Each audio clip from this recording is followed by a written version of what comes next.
pas pourquoi j'ai un don pour me mettre dans des histoires pas possibles. À tout moment, ça peut sonner là. Attendez, faut que je reprenne du début parce que vous devez rien comprendre. Au cours de mes différentes enquêtes sur YouTube, j'ai eu pas mal d'occasions de me faire des ennemis.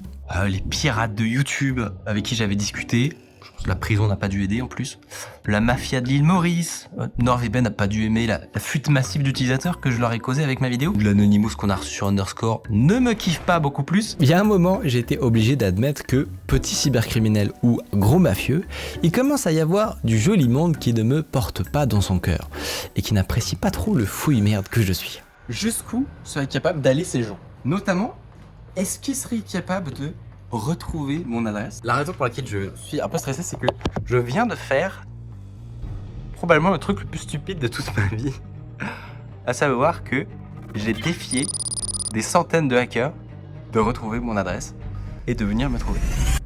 Ton adresse perso? D'accord. Voilà, donc je leur ai même envoyé des petits messages sur Discord, histoire de les titiller un petit peu. Tu sais que ça va arriver.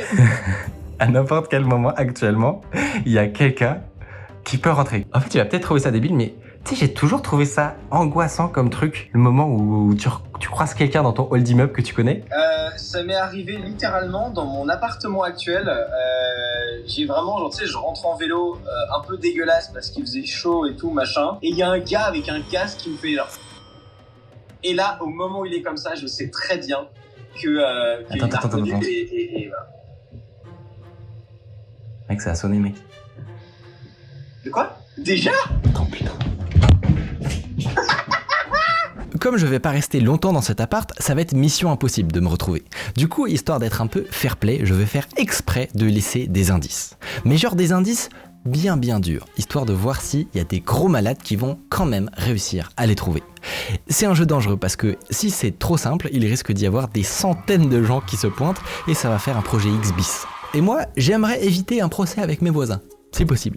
J'ai demandé un coup de main à Brice, mon pote hacker. Ils ont justement l'habitude de créer des enquêtes de toutes pièces comme ça pour apprendre le hacking. Dans leur jargon, ils appellent ça un capture de flag. Par contre, à mon avis, c'est la première fois de l'histoire que l'épreuve finale, ce sera de débarquer chez quelqu'un. En même temps, si personne l'a fait, c'est peut-être que c'est extrêmement stupide.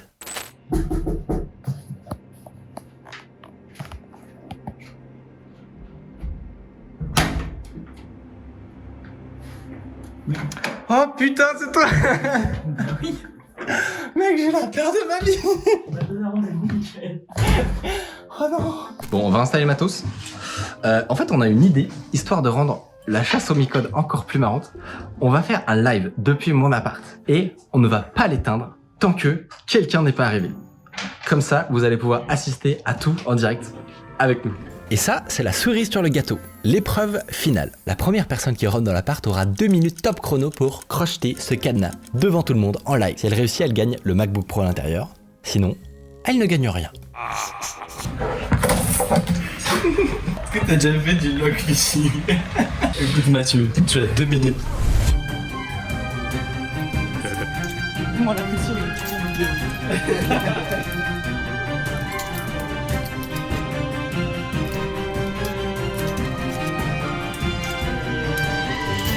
Putain, mais je suis une merde.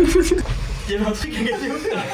Ça, on verra. Surtout qu'il a tout le temps d'arriver. Les épreuves pour nous trouver sont tout aussi diaboliques. Observez bien le début du live. Il y a un truc qui devrait attirer votre attention, normalement. Le premier qui rentre dans cette pièce a gagné.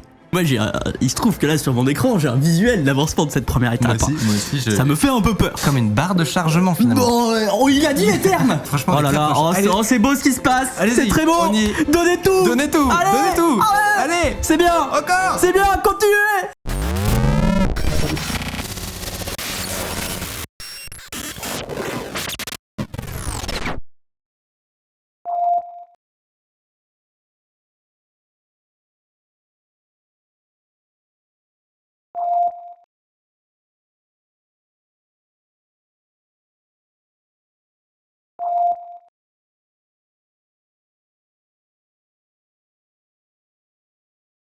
Qu'est-ce que ça peut bien vouloir dire? Lesjeudis.com, c'est un site de recrutement dans la tech. Ce qui veut dire deux choses. D'abord que ce sont les sponsors du jour et qu'ils ont trouvé notre concept parfaitement raisonnable. Qu'est-ce que vous Là, pensez j'étais de surprise. Là, Oui. c'était malade. Ensuite que si j'étais un enquêteur, j'irais fouiller sur leur site. PTD. C'était sûr. Quand je dis fouiller, c'est fouiller avec douceur. Bande de brutes. En fait, il faut tenter des trucs dans la barre de recherche. Lesjeudis.com, c'est donc la première plateforme d'annonce d'emploi spécialisée dans l'informatique. Avec le temps, ils ont développé un vaste réseau d'entreprises, ce qui leur permet d'avoir une grande diversité de métiers de la tech, de langages de programmation, de zones géographiques. Ils proposent aussi de déposer son CV et d'attendre d'être contacté, les doigts de pied en éventail. Tiens, on dirait que si on tape enquêteur dans la barre de recherche, on tombe sur une offre d'emploi assez mystérieuse de l'entreprise MiCorp. C'est évidemment la mienne. Et d'ailleurs, pour info, cette offre est 100% véridique. Si on lit la description, on découvre que la MiCorp cherche à recruter un enquêteur pour ses vidéos. A priori, pas de lien caché, pas de message dissimulé dans le texte. Et peut-être que si on postule, il va se passer quelque chose. Non, rien de spécial. Ah, on dirait qu'on a reçu un mail. C'est un certain Micode qui me confirme avoir reçu ma candidature. Et il dit qu'il va la noter parce qu'il est assez tête en l'air. Chelou cette boîte. Il y a un lien vers le GitHub de la MiCorp, l'endroit où on stocke le code. Si on va dessus, on n'y retrouve qu'un seul projet. Rien d'intéressant à première vue. Le principe de Git, c'est de permettre aux développeurs de mieux s'organiser et d'éviter d'avoir des dossiers VDEF, vfinal de la mort, devbg. Plutôt que de faire des sauvegardes complètes à chaque changement, Git calcule la différence entre l'ancienne et la nouvelle version. Ajout d'un fichier, suppression d'une ligne, chaque changement d'état s'appelle un commit. Et ce qui est incroyable, c'est que sur n'importe quel projet, en remontant le fil des commits, on peut remonter le temps. Bon, là, ils ont l'air tous vides. C'est louche. Ah, tiens, il y a un doublon. Do not push in public. La bourde. Le développeur a dû supprimer le fichier ensuite, mais c'est trop tard. Maintenant, c'est dans l'historique. En dessous, c'est du binaire, mais on peut très facilement aller le convertir en texte. Et ça nous donne un lien. Plus exactement, un lien vers un serveur Discord. Cette fois, c'est sûr, on est sur la bonne piste. C'est un serveur privé qui s'appelle MiCorp 418, mais il est un peu décevant. À part un banal chat, un petit message de bienvenue et un mème, c'est tout. Rien de très palpitant. Est-ce qu'on a raté quelque chose? Cette image-là est quand même un peu bizarre, vous trouvez pas? Je me risquerais même à dire que elle est pas vachement drôle. Mais on va voir si elle cache pas quelque chose. Pas de métadonnées, pas de texte caché dans le fichier non plus. Mais si on l'ouvre dans Photoshop et qu'on la traficote un peu dans tous les sens, on finit par tomber sur un truc étrange, caché dans l'obscurité, invisible pour l'œil humain. Il y a écrit Sardoche. Ça s'appelle de la stéganographie, un art très ancien. Par exemple, pendant la Deuxième Guerre, les agents allemands utilisaient eux la technique du micro-point, qui permettait de réduire la photo d'un texte entier dans moins d'1 millimètre. Mais Sardoche, qu'est-ce que Sardoche vient foutre là-dedans? C'est un des plus gros streamers, il joue surtout à LoL et Rocket League. Il est déjà passé dans Underscore. Mais si on va voir la description et les commentaires, il n'y a pas d'indice. Si on va voir sa chaîne Twitch, on dirait que il est en live. Pile en même temps que nous, tiens. Ah, mais il joue juste à League of Legends. En même temps, ça aurait été étonnant que... Attendez une minute. Il y a un truc pas normal dans son live. Vous voyez? Regardez bien. Qu'est-ce que c'est que ce truc? Ça vient clairement pas du jeu. On dirait une sorte de mot de passe. Il y en a dans le chat qui essayent de voir si c'est pas une commande. Point d'exclamation. Mais non, ça fait rien. Pareil, c'est pas un identifiant de vidéo YouTube. Ils font 11 caractères. Là, il y en a que 7. Est-ce que ce serait pas la deuxième partie d'un lien raccourci? On n'a qu'à essayer. bit.ly/.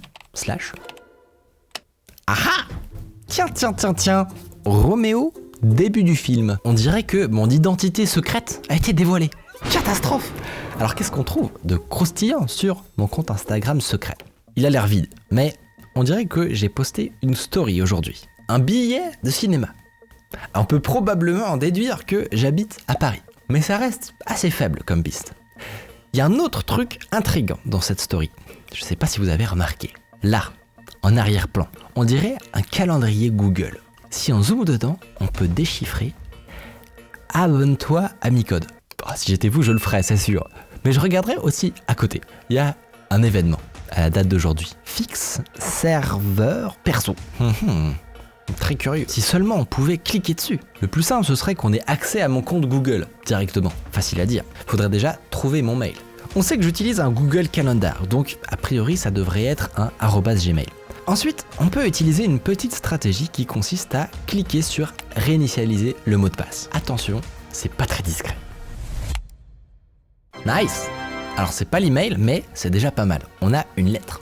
Et c'est la dernière lettre de mon nom de famille fictif, début du film. Avec ça, on peut tester quelques variations d'email. Et il semblerait que roméodébutdufilm@gmail.com soit un compte Google valide, avec le même nom et photo de profil. Bon, et maintenant, on va quand même pas essayer de brute forcer le mot de passe. En même temps, c'est vrai que ça, c'est galère. Alors, c'est vrai que cette étape-là, si je peux me permettre, pour la plus simple. Si on fait des recherches sur l'espionnage de comptes Google, on tombe assez rapidement sur un outil, Ghunt, un framework d'OSINT pour enquêter sur les comptes Google. Beaucoup plus subtil, à partir d'un mail, ils arrivent à extraire plein d'infos. Le lien de la chaîne YouTube, des reviews laissées sur Maps, la date d'édition du profil, et surtout, des événements Google Calendar. C'est ouf! Ils utilisent un petit URL secret qui n'est pas du tout documenté par Google. On sait pas trop si c'est prévu ou si ce sera corrigé un jour. En tout cas, actuellement, si je mets l'email de Roméo, tada! Il nous donne son calendrier. Incroyable, non? Attention, ça marche si vous avez coché calendrier public. Alors, fixe serveur perso, et on a une URL. Ça ressemble effectivement à un petit site perso. On dirait qu'il a été mis en ligne il n'y a pas longtemps. Sur un malentendu, on peut tester de rien mettre. Admin password. Admin. Tada! Qu'est-ce que je vous disais? Il faut toujours essayer. Si vous saviez le nombre d'endroits où le mot de passe par défaut n'est pas changé, c'est donc un gestionnaire de favoris. Alors ça, on s'en fout. Mais ça a l'air nettement plus intéressant. À visiter dans ma rue, avec un lien Street View vers la tour Jean sans peur à Paris. On se rapproche. On a trouvé ma rue. Bon, par contre, c'est une grande rue. Mais c'est quand même très bien. Après, si quelqu'un est arrivé jusqu'ici, il peut toujours faire toute la rue en criant. Et on va l'entendre dans le live. C'est une méthode comme une autre. Mais il y a une meilleure piste. Il reste un troisième lien vers un site I2. On dirait que la Mi-Corp utilise un vieil outil interne compatible avec Internet Explorer 6. Alors, cette fois, admin ne marche pas, évidemment. Il va falloir passer aux choses sérieuses. Essayer de trouver une faille. On peut déjà regarder dans le code source de la page, voir s'il n'y a pas un indice, un commentaire laissé par mégarde, ou carrément le mot de passe en clair. Mais non. Il n'y a rien, que dalle. Un autre type de faille assez basique qu'on peut essayer, c'est une injection SQL. Quasiment tous les sites web utilisent un langage spécial pour discuter avec leur base de données. Ça ressemble à ça. Ici, on vérifie que le mot de passe fourni par l'utilisateur entre les quotes est valide. Sinon, on ne le laisse pas rentrer. Sauf que, regardez bien si dans le champ mot de passe, je mets plutôt cette petite formule magique. La commande est toujours valide, mais en utilisant les quotes, on vient de trouver un moyen d'injecter du code SQL. On l'a détournée et elle ne vérifie plus que le mot de passe est bon. Elle vérifie s'il est bon ou alors si 1 égale 1. Ce qui évidemment est toujours vrai. Et boum! Ça marche! Alors on dirait qu'on a accès à une sorte de logiciel de sécurité et une caméra de surveillance. Et c'est parti pour le stalking. À première vue, rien de passionnant. Un bureau parfaitement normal. Mais est-ce que si on zoome, on peut pas arriver à lire ce qui est écrit sur ce tableau? Une note: Micode n'arrête pas de tweeter depuis chez lui. Je tweete depuis chez moi. Il n'y a aucun compte Twitter qui s'appelle Roméo début du film. Le nom de la rue ne donne absolument rien non plus. Est-ce qu'il y a un moyen de savoir quels tweets sont faits dans une certaine rue? Ça semble très improbable. En êtes-vous aussi certain? En fait, si, c'est possible. C'est une technique vraiment pas connue du tout. Dans la barre de recherche de Twitter, vous pouvez utiliser des commandes très avancées, notamment avec des coordonnées GPS. Et si on met les coordonnées de la tour Jean sans peur, avec 100 mètres de rayon par exemple, parce que je dois être dans le coin, on tombe très vite sur un tweet de Roméo, enfin de moi. Je m'y étonne que la voiture de Google Street View ait pris mon père en photo devant l'appart. C'est très imprudent de dire ça, parce que maintenant, si on trouve le monsieur sur Street View, on trouve l'appart. Putain, à tout moment ça peut ouvrir là. Le truc c'est que on aura beau se balader dans ma rue sur Street View, on n'a aucune chance de le croiser. Du moins, pas en 2022. Je savais pas avant de créer cette enquête, mais sur Street View, il est possible de remonter le temps. Regardez, par exemple, je suis allé voir les bureaux de Microsoft, juste à côté de Paris. On peut évidemment les regarder en 2022. Mais si on clique ici, on peut voir tous les passages précédents de la Google Car. Et c'est hyper intéressant. Par exemple, on peut voir quand ils ont changé le logo. En 2015. Et il y avait une pub pour un Nokia Lumia sur le mur. Si on remonte encore plus loin, on peut même voir que en 2008, le bâtiment était en travaux. Et le numéro de l'agence qui cherchait un locataire. Incroyable, non? Et si on fait pareil dans ma rue, il y a un moment où on tombe effectivement sur le monsieur. Et donc, mon appart est là. Ça chauffe. Et là, honnêtement, il y a des gens, on sait, on a des indices comme quoi ils ne sont pas loin. Reste plus qu'à courir avant que quelqu'un d'autre arrive.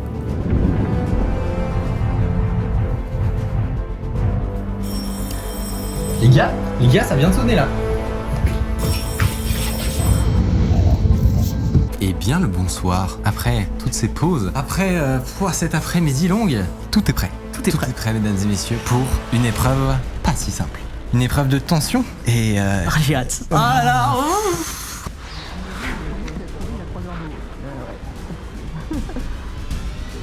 C'est peu probable. Moi, je sais pas toi, Mathieu, j'ai entendu des petits bruits.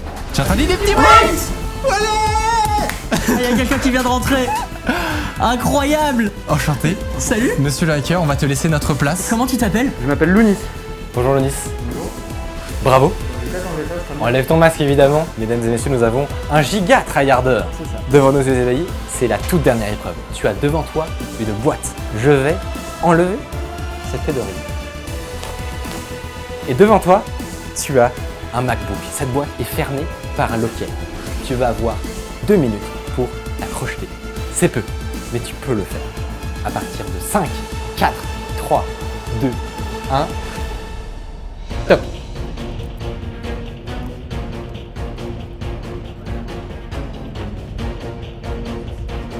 Je tremble beaucoup.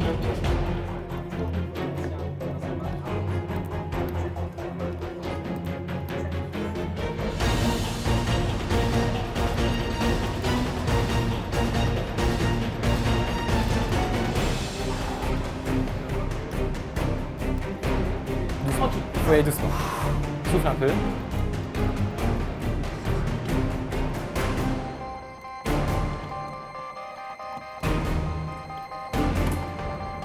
Tout le chat avec toi.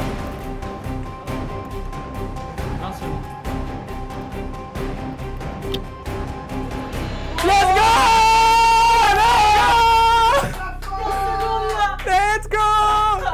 Et la Carmine Corp, évidemment. Bravo. Franchement, J'ai vraiment chaud. t'es un énorme crack à 15 secondes de la fin. C'est une win, mesdames et messieurs. Tu repars avec ton MacBook. Et on peut l'applaudir. Salut! Bien joué les gars. Les membres de la team Lounis ont chacun eu 100 € en carte cadeau pour les féliciter et un grand bravo aux suivants qui ont fini l'enquête et qui ne pouvaient pas forcément venir sur place. Si vous voulez essayer de la refaire, c'est sur lesjeudis.com. N'hésitez pas à y déposer votre CV en passant. Et pour info, on avait déjà utilisé des techniques d'investigation très improbables à base de trigonométrie pour retracer la photographe d'une mystérieuse photo. C'était dans cette vidéo. Je vous laisse aller voir ici ou dans la description. C'était Micode. Salut!